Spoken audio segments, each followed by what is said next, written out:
Trending na trending pa din sa mga social media platform ang pagpapakilig na ginawa ni na Kim Chiu at Paula Avellino sa Rojas City para sa Sinadya Festival kahapon. Naging masama man ang panahon dahil sa matinding ulan ay hindi nagpatinag ang mga fans at talaga namang dinumog ng mga netizens at Kim Pao fans ang kanilang idolo.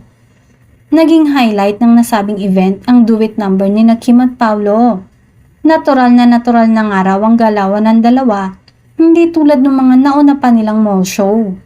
Ngayon nga daw ay halatang wala ng ilangan.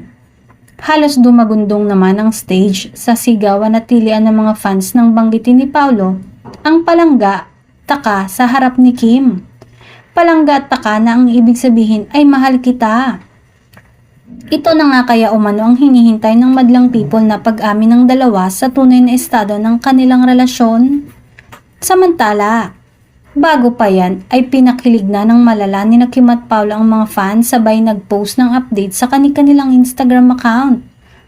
Kung sabay na pumunta, syempre sabay ding umalis sa Rojas ang dalawa pabalik ng Manila. At gaya ng nauna, magkatabi pa rin sila sa upuan sa loob ng eroplano maging sa kotse.